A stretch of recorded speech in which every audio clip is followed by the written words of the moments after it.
Hi అండి, welcome to Padma home foods. నేను పద్మ. ఈరోజు మన ఛానల్లో పిల్లలు స్వీట్ అడిగినట్లయితే ఎంతో హెల్తీగా క్యారెట్ అలాగే బెల్లంతో క్యారెట్ హల్వాని చేసి పెట్టండి. చాలా ఇష్టంగా తింటారు. చాలా హెల్తీ రెసిపీ అనమాట. మరి ఈ క్యారెట్ హల్వా ప్రిపేర్ చేసుకోవడానికి ముందు ఎవరైనా మన ఛానల్ని కొత్తగా చూస్తున్నట్లయితే ఛానల్ని సబ్స్క్రైబ్ చేసుకుని పక్కనే ఉన్న బెల్ ఐకాన్ని యాక్టివేట్లో పెట్టుకోండి. ఈ క్యారెట్ హల్వా ప్రిపేర్ చేసుకోవడానికి క్యారెట్స్ని పీల్ ఆఫ్ చేసుకొని వాష్ చేసుకున్న తర్వాత గ్రేట్ చేసి పెట్టుకున్నానండి. ఈ తురిమిన క్యారెట్ నాకు 2 కప్పుల వరకు వచ్చింది. 2 కప్పులతో మనం క్యారెట్ హల్వాని ప్రిపేర్ చేసుకుందాం. స్టవ్ ఆన్ చేసి ఒక కడాయి పెట్టుకుని అందులోకి 2 టేబుల్ స్పూన్స్ వరకు నెయ్యిని వేసుకోండి.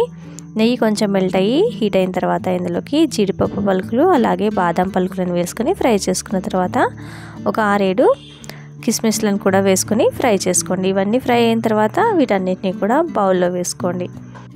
ఇలా మొత్తం బౌల్లోకి తీసుకున్న తర్వాత అదే గీలో ఇప్పుడు తురిమి పెట్టుకున్న క్యారెట్ని 2 కప్పుల వరకు వేసుకోండి. వేసుకొని పచ్చివాసన పోయే వరకు కూడా లో టు మీడియం ఫ్లేమ్ పెట్టుకొని క్యారెట్ని బాగా ఫ్రై చేసుకోండి.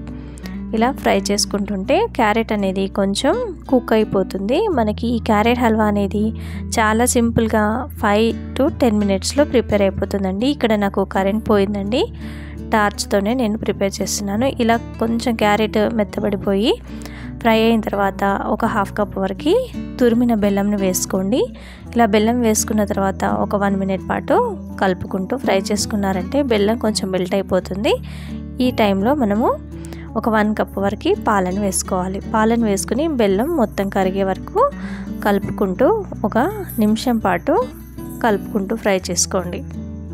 ఈ విధంగా కొంచెం క్యారెట్ పాలు కుక్ అవ్వడం స్టార్ట్ అయిన తర్వాత 1 టీ స్పూన్ వరకు యాలకుల పొడి వేసుకోండి. ఇలా యాలకుల పొడి వేసుకుంటే ఫ్లేవర్ టేస్ట్ చాలా బాగుంటుంది. ఈ విధంగా కలుపుకుంటూ ఒక అర నిమిషం పాటు ఫ్రై చేసుకోండి. ఈ విధంగా ఫ్రై చేసుకొని మూత పెట్టుకొని ఒక 1 to 2 మినిట్స్ పాటు కుక్ చేసుకున్నారంటే పాలన్నీ కూడా ఎగిరిపోయి క్యారెట్ హల్వా అనేది కొంచెం దగ్గర పడిపోతుంది. ఈ టైంలో మనం ఫ్రై చేసి పెట్టుకున్న బాదం జీడిపప్పులను వేసుకొని ఫ్రై చేసుకోండి. ఇలా వేసుకున్న తర్వాత ఒక నిమిషం పాటు సిమ్లో పెట్టుకొని ఫ్రై చేసుకోవాలి.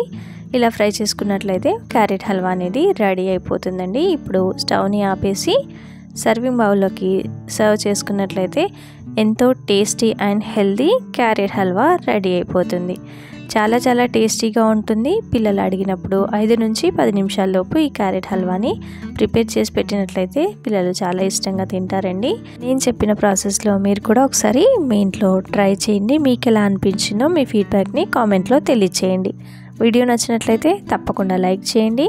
మరికొన్ని కొత్త రెసిపీస్ కోసం నా ఛానల్ని సబ్స్క్రైబ్ చేసుకొని పక్కనే ఉన్న బెల్ ఐకాన్ని యాక్టివేట్లో పెట్టుకోండి. Thanks for watching.